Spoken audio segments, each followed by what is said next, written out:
எனதன்பு மிதுன ராசிக்கார நேயர்களுக்கு எனது இனிய வணக்கங்க. நம்ம இன்னைக்கு வீடியோ பதிவுக்குள்ள முழுமையா போறதுக்கு முன்னாடி முருகரை மனதார வணங்கிட்டு வீடியோ பதிவுக்குள்ள போகலாங்க. ஓ முருகா போற்றி, ஓ முருகா போற்றி, ஓ முருகா போற்றி. காக்கும் முருகனே போற்றி. நல்லதே நடக்கும், நல்லது மட்டும்தான் நடக்கும்.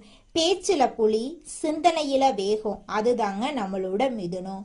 ஒரே நேரத்துல பல விஷயங்களை கையாளும் திறன் இவங்க கிட்ட இயல்பாகவே இருக்கு. ஆர்வமும் அறிவும் கலந்த குணமா இவங்களோட குணம் இருக்கு. எங்கிருந்தாலும் கலகலப்ப உருவாக்கக்கூடிய தன்மை இவங்க கிட்ட அதிகமா இருக்கு. இவங்களுடைய பேச்சின் மூலமா எதிரிகளை கூட இவங்க எளிதில் நண்பனா மாத்திருவாங்க. மிதுன ராசி அன்பர்களே, 2026ஆம் ஆண்டு ஏப்ரல் 14ஆம் தேதி பிறக்கக்கூடிய விசுவாசு புத்தாண்டு உங்க வாழ்க்கையில ஒரு முக்கியமான திருப்பு முனையா இருக்க போகுதுங்க. கர்மசனி காலம் தொடங்குறதுனால தொழில் மற்றும் தனிப்பட்ட வாழ்க்கையில பல மாற்றங்கள் நிகழ போகுதுங்க. ஒரு பெண்ணின் மூலமா ஒரு முக்கியமான உண்மை வெளிச்சத்துக்கு வருங்க. இது உங்க வாழ்க்கை பாதைய மாற்றி அமைக்குங்க. குரு மற்றும் ராகுகேது பயிற்சிகள் சாதகமான பலன்களை தரும். அதே வேளையில சில சவால்களையும் நீங்க சந்திக்க நேரிடுங்க. இறை வழிபாட்டுடன் இந்த மாற்றங்களை எதிர்கொண்டு வெற்றி பெறுங்க. நிச்சயமா உங்க வாழ்க்கையில நல்லது மட்டும்தாங்க நடக்கும். 2026 ஏப்ரல் 14 பிறக்கும் விசுவாசு புத்தாண்டு மிதுன ராசியினருக்கு ஒரு புதிய அத்தியாயமா இருக்கும். இது ஒரு ரகசிய செய்தி. இது உங்க வாழ்க்கையில ஏற்பட்டிருக்கும் மாற்றங்களுக்கான முன்னோட்டம். நீங்க அனுபவித்த மன உளைச்சல்கள், ரகசியங்கள் அனைத்திலும் பிரபஞ்சம் அழியும். இந்த புத்தாண்டு காலத்துல உங்கள் கேள்விகளுக்கான விடையும் தீர்வும் நிச்சயமா கிடைக்கும். சனி பகவான் உங்க ராசிக்கு 10ஆம் இடமான மீன ராசிக்கு இடம் பெயர்ந்துள்ளார். இது கர்மசனியின் காலம். சனி பகவான் தொழில் ஸ்தானத்தில் அமர்ந்து உங்களை அடுத்த கட்ட சமூக அந்தஸ்துக்கு தயார் செய்து கொண்டிருக்கிறார். ஒரு பெண்ணின் மூலமா உங்க வாழ்க்கையில ஒரு பேருண்மை வெளிச்சத்துக்கு வரப்போகுது. அந்த உண்மை உங்கள் கௌரவத்துக்கு சோதனையா இருக்கலாம். ஆனா அதுல உங்கள் வாழ்வின் தொழில் ரகசியம் ஒளிஞ்சிருக்கு. 2026 ஜூன் மாதம் 2ஆம் தேதி நிகழவிருக்கும் குரு பெயர்ச்சியின் தாக்கத்தால நீங்கள் எடுக்கும் முயற்சிகள்ல மிகப்பெரிய பொறுப்புகள் வந்து சேரும். குரு பகவான் கடக ராசிக்கு செல்றது மிதுன ராசிக்கு ஒரு வரப்பிரசாதமா இருக்கு. இது உங்கள் குடும்பத்துல மகிழ்ச்சியையும் பண வரவையும் அதிகரிக்கும். பேச்சால பிழைக்கும் உங்களுக்கு வாக்கு பலிதமாகும். குடும்பத்துல இருந்த சண்டைகளுக்கு முடிவு வரும். தொழில் மற்றும் வியாபாரத்துல மிதுன ராசிக்காரங்க கடும் உழைப்பை செலுத்த வேண்டி இருக்கும். கர்மசனி அப்படிங்கறதால ஓய்வில்லாத வேலைகளும் இருக்கும். ஆனா செய்த உழைப்புக்கு ஏற்ற லாபம் ஜூன் மாசத்துக்கு பிறகு இரட்டிப்பா கிடைக்கும். புதிய தொழில்களை தொடங்கும் போது அனுபவம் வாய்ந்த ஒரு பெண்மணியின் ஆலோசனையை கேட்கறது வெற்றியை உறுதி செய்யும். ஆண்டின் இறுதியில டிசம்பர் 5ஆம் தேதி நிகழப்போகும் ராகுகேது பெயர்ச்சி உங்க வாழ்க்கையில ஒரு அதிரடி மாற்றத்தை கொண்டு வரும். ராகு பகவான் உங்கள் ராசிக்கு 8ஆம் இடமான மகரத்துக்கும், கேது பகவான் 2ஆம் இடமான கடகத்துக்கும் பயிற்சியாகிறாங்க. 8ஆம் இடத்து ராகு எதிர்பாராத தன லாபத்தையும் மறைமுக சவால்களையும் தரப்போறாரு. ஆரோக்கியத்தை பொறுத்தவரை மிதுன ராசிக்காரங்க தங்கள் உணவு பழக்கத்துல அதிக கவனம் செலுத்தணும். மிதுன ராசி ஆண்களுக்கு பேச்சு திறமை அவசியம். ஆனா அது மற்றவர்களை காயப்படுத்தும் விதத்துல அமைஞ்சிடக்கூடாது. மற்றவர்களின் உணர்வுகளுக்கு மதிப்பளித்து செயல்படுறது கர்மசனி காலத்துல உங்களுக்கு பாதுகாப்பா இருக்குங்க. சோம்பலுக்கு இடம் கொடுக்காதீங்க. குறுக்கு வழியில பணம் சம்பாதிக்க நினைக்காதீங்க. உங்கள் பலவீனங்களை யார்கிட்டையும் முழுமையா பகிராதீங்க. புதன்கிழமைகள்ல மகாவிஷ்ணு வழிபாடு செய்யறது, சனிக்கிழமைகள்ல சனி பகவானுக்கு எல் தீபம் ஏற்றி வழிபடுறது கர்மசனியின் தாக்கத்தை குறைக்கும். ஜூன் மாத குரு பெயர்ச்சிக்கு பிறகு ஏழை மாணவர்களுக்கு பேனா அல்லது புத்தகங்களை தானமா வழங்குறது உங்க வாழ்க்கையில் இருக்கக்கூடிய பொருளாதார நிலையை நிச்சயமாக வலுப்படுத்துங்க. மிதுனம் ராசிக்காரர்களே, நீங்கள் உங்கள் வாழ்க்கையில் முக்கிய முடிவுகள் எடுக்கும்போது கவனமாக இருக்கணுங்க.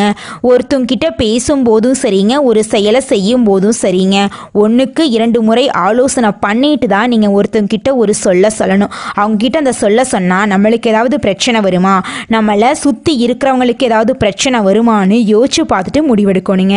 அதே நேரத்தில் நீங்கள் ஒரு செயலை செஞ்சாலும் இந்த செயலை செஞ்சால் நம்மளை சுற்றி இருக்கிறவங்களுக்கு இது ஏதாவது பிரச்சனை வந்துருமோ, நம்மளுக்கே ஏதாவது பிரச்சனை வந்துருமோ அப்படின்னு 1க்கு 2-3 ஆலோசனை பண்ணிட்டு நீங்கள் முக்கிய முடிவுகள் எடுக்கிறது ரொம்பவும் நல்லதுங்க. எடுத்துக்காட்டுக்கு சொல்லப்போனால் நீங்கள் கிட்ட வந்து 1 லட்ச ரூபா பணம் இருக்குதுங்க. அந்த 1 லட்ச ரூபா பணத்தை வச்சு ஒரு தொழில் தொடங்கணும்னு நினைக்கிறீங்க. அந்த நேரத்தில் உங்களுடைய உறவுகளும் நண்பர்களும் என்னப்பா நீ 1 லட்ச ரூபாய்க்கு தொழில் தொடங்குறன்னு சொல்கிற, அது சின்ன தொழிலாக தான் இருக்கும், போய் பேங்க்கில் போய் ஒரு 2-3 லட்சம் கடனை வாங்கி ஒரு 4-5 லட்சத்துக்கு ஒரு தொழில் தொடங்கினா கூட பரவாயில்ல அப்படின்னு எல்லாம் சொல்லுவாங்க. நீங்கள் அவங்கெல்லாம் சொல்கிறத கேட்டுட்டு பேங்க்கில் போய் கடன் வாங்குறது, வட்டிக்கு போய் கடன் வாங்குறது அப்படிங்கிற வேலையை பார்த்தீங்கன்னா அது உங்களுக்கு பெரிய பிரச்சனையை கொண்டு வந்து விட்டுருங்க. முக்கியமான தேவைகள் அப்போ போய் நம்ம கடனை வாங்கலாம். நம்மக்கிட்ட பணம் இருக்குது, அப்போ எதுக்குங்க நம்ம போய் கடன் வாங்கணும்? நம்மக்கிட்ட இருக்கிற பணத்தை வச்சு தொழில் தொடங்கி அப்புறம் நம்ம படிப்படியாக மேலே வந்துக்கலாம். ஒரே படத்துலையெல்லாம் ஒரே பாட்டில் பணக்காரர் ஆகிற மாதிரி நம்ம உண்மையான வாழ்க்கையில் ஒரே பாட்டிலையெல்லாம் பணக்காரர் ஆக முடியாதுங்க. அடுத்தவங்க சொல்கிறத கேட்கறதுக்கு முன்னாடி அவங்க சொல்கிறது நல்லதா, நம்மளுடைய நல்லதுக்கு சொல்கிறாங்களா, இல்லை நம்மளை கொண்டு போய் பிரச்சனையில் மாட்டி விடுறதுக்கு சொல்கிறாங்களா அப்படிங்கிறத யோசிச்சு பார்த்து செயல்படுறது உங்கள் வாழ்க்கைக்கு ரொம்பவும் நல்லதுங்க. உங்களுடைய மனசு என்ன சொல்லுதோ அதை மட்டும் கேளுங்க. அடுத்தவங்களுக்காக வாழ வேண்டாம், உங்களுக்காக வாழுங்க. ஏன்னா கடவுள் உங்களுக்காக வாழ தான் உங்களை படைச்சிருக்காரு. உலகத்தில் இருக்கிற நண்பர்களுக்காகவும் உங்களுடைய உறவுகளுக்காகவும் பயந்து வாழ்றதுக்காக கடவுள் நம்மளை படைக்கலை. நம்ம யாரை கண்டு பயக்கணும்னு பார்த்தீங்கன்னா நம்மளை படைச்ச கடவுளை கண்டு மட்டும் பயந்தா போதுங்க. உறவுகளோ சொந்த பந்தங்களோ நண்பர்களோ யாருமே நம்மளுக்கு உண்மையானவங்க கிடையாது அப்படிங்கிறத நீங்கள் எப்போ புரிஞ்சுக்கிறீங்களோ அப்போதாங்க உங்களால் வாழ்க்கையில் முன்னேற முடியும். ஜோதிட சாஸ்திரத்துல 3ஆவதா அமைந்துள்ள ராசி தாங்க நம்மளோட மிதுனம் ராசி. நம்மளோட மிதுனம் ராசிக்காரங்க தைரியசாலியா இருப்பாங்க. மிதுனம் ராசியனுடைய அதிபதியின் புதன் பகவானுங்க. மிதுனம் ராசியில் இருக்கக்கூடிய நட்சத்திரம் யாராருன்னு பார்த்தீங்கன்னா மிருகசீரிசம் 3-4 பாதங்க, திருவாதிரை, புனர்பூசம் 1-2-3 பாதம். இவங்க எல்லாரும் நம்மளோட மிதுனம் ராசியில இருக்கக்கூடிய நட்சத்திரங்க. புதன் பகவான் மிதுனம் ராசியை ஆட்சி செய்கிறாருங்க. நம்மளோட மிதுனம் ராசிக்காரங்களுக்கு நட்பு ராசியா இருக்கக்கூடியவங்க யாராருன்னு பார்த்தீங்கன்னா ரிஷபம், கன்னி, துலாம். இவங்க எல்லாரும் நம்மளோட மிதுனம் ராசிக்காரங்களுக்கு நட்பு ராசியா இருக்காங்க. மிதுனம் ராசிக்காரங்க வாழ்க்கையில எவ்வளவு கஷ்டம் வந்தாலும் தைரியத்தை விட மாட்டாங்க, முயற்சி பண்ணிக்கிட்டே இருப்பாங்க. அடுத்தவங்க செய்ய முடியாதுன்னு ஒதுக்கி வச்ச காரியத்தை கூட அழகா திட்டம் தீட்டி அந்த காரியத்துல வெற்றி அடையக்கூடியவங்களா இருப்பாங்க. நம்மளோட மிதுனம் ராசிக்காரங்க எப்போதுமே சுறுசுறுப்பா இருப்பாங்க. மீன் போன்ற அழகிய கண்களை கொண்டவங்களா இவங்க இருப்பாங்க. இவங்களுக்கு சோம்பேறித்தனம் சுத்தமா கிடையாதுங்க. மிதுனம் ராசிக்காரர்களே, தமிழ் புத்தாண்டின் மூலமாக உங்கள் வாழ்க்கையில் பலவிதமான நன்மைகள் நடக்க காத்துக்கிட்டு இருக்குதுங்க. வேலை மாற்றத்தில் நல்ல முன்னேற்றம் ஏற்பட போகுது. புதிய தொழிலை தொடங்க போகிறீங்க. பணவரவு அதிகரிக்க போகுதுங்க. உங்களுடைய அறிவு வளர்ச்சி அடைய போகுதுங்க. உங்களுடைய பேச்சு திறனால வாழ்க்கையில் வெற்றியை பெற போகிறீங்க. நண்பர்களோட ஆதரவு உங்களை தேடி வரப்போகுது. உங்களோட குடும்பத்தில் சந்தோஷமான நிகழ்ச்சிகள் நடக்க போகுது. நீங்கள் கல்வியில் சாதனை பண்ண போகிறீங்க. வெளிநாட்டு வாய்ப்புகள் உங்களை தேடி வருங்க. தொழிலில் உயர்வு ஏற்படும். புதிய தொடக்கங்கள் உங்கள் வாழ்க்கையில் பலவிதமான வெற்றிகளை தேடித்தரும். சிக்கல்களுக்கு தீர்வு கிடைக்கும். உங்களுடைய ஆரோக்கியம் சீராக இருக்கும். மன உற்சாகம் உண்டாகும். முதலீடு மூலமாக உங்களுக்கு லாபம் கிடைக்கும். நீங்கள் புகழை பெற போறீங்க. பயணங்களின் மூலமாக உங்களுக்கு பலன் கிடைக்க போகுது. உங்களுடைய படைப்பாற்றல் அதிகரிக்க போகுது. உங்களுடைய வருமானம் நிலையாக போகுது. எதிர்பார்த்த காரியங்கள் இந்த காலகட்டத்தில் நீங்கள் எதிர்பார்த்தபடி நடக்க போகுது. உங்களுடைய எண்ணம் போல உங்கள் வாழ்க்கையில் நல்லது மட்டும்தாங்க நடக்கும். கெட்டது என்ற பேச்சுக்கெல்லாம் துளி கூட இடம் கிடையாதுங்க. உங்களுடைய படிப்புக்கும் உங்களுடைய அறிவுக்கும் ஏற்றார் போல நல்ல சம்பளத்தோட நல்ல வேலையெல்லாம் கிடைக்க போகுதுங்க.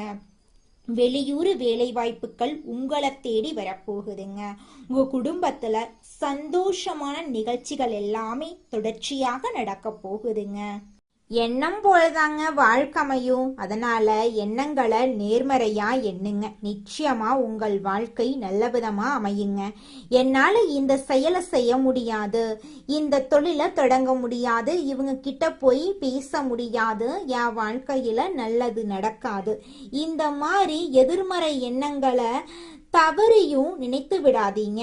மாறாக என்னால இந்த செயலை செய்ய முடியும், என்னால இந்த தொழிலை தொடங்க முடியும், என் வாழ்க்கையில நல்லது நடக்கும், என் தொழில லாபம் கிடைக்கும், இந்த மாதிரி நேர்மறையான எண்ணங்களை எண்ணுங்க. நிச்சயமா உங்க வாழ்க்கையில நீங்க நினைக்கக்கூடிய எண்ணங்கள் தாங்க நடக்கும். அதனால நீங்க நினைக்கக்கூடிய எண்ணங்களை நேர்மறையான எண்ணங்களா எண்ணுங்க. உங்களுடைய எண்ணங்கள் நிச்சயமா நடந்தே தீருங்க. நல்லதே நடக்கும், நல்லது மட்டும்தாங்க நடக்கும். கெட்டது அப்படிங்கிற பேச்சுக்கெல்லாம் துளி கூட இடம் கிடையாதுங்க. கொடுக்கும் வார்த்தைக்கு மதிப்பு கொடுக்கக்கூடிய மிதுன ராசி அன்பர்களே, இந்த மாதம் பணவரத்து அதிகரிக்கும், அறிவு திறமை வெளிப்படும், உங்கள் வார்த்தைக்கு மதிப்பு உண்டாகுங்க. அடுத்தவர்களின் குற்றச்சாட்டுக்கு ஆளாக நேரிடலாம், அதனால கவனமா இருந்துக்கோங்க. அதிகமா உழைக்க வேண்டி இருக்கும். தொழில் வியாபாரத்துல லாபம் கிடைக்கும். சாமர்த்தியமாக வாடிக்கையாளர்களுடன் பேசி அவர்களை தக்க வைத்துக் கொள்வீங்க. உத்தியோகத்துல இருக்கிறவங்க எதிர்காலம் பற்றிய திட்டங்களை வகுப்பீங்க. பணவரத்து இருக்கும். குடும்பத்துல கணவன் மனைவிக்கிடையே இருந்த மனவருத்தம் குறைஞ்சு போயிரும். குடும்பத்துல இருப்பவர்களின் ஒத்துழைப்பு உங்களுக்கு கிடைக்கும். பிள்ளைகளின் மீது கவனம் தேவை. வாகனங்களால செலவு இருக்கும். குடும்ப உறுப்பினர்களின் உடல் நிலையில கவனம் தேவை. பெண்களுக்கு மற்றவர்கள் உதவியுடன் செய்யும் காரியங்கள் சாதகமான பலனை தரும். சிக்கனத்தை கடைபிடிக்கிறது நல்லது. மாணவர்களுக்கு சக மாணவர்கள் நண்பர்களிடம் அதிகம் பேசி பழகிறத தவிர்ப்பது நல்லதுங்க. பாடங்கள்ல கூடுதல் கவனத்துடன் படிக்கிறது நன்மை தரும். கலைத்துறையினர்களுக்கு கவனம் தேவை. எதிர்பாலினத்தாரிடம் பழகும்போது எச்சரிக்கை தேவைங்க.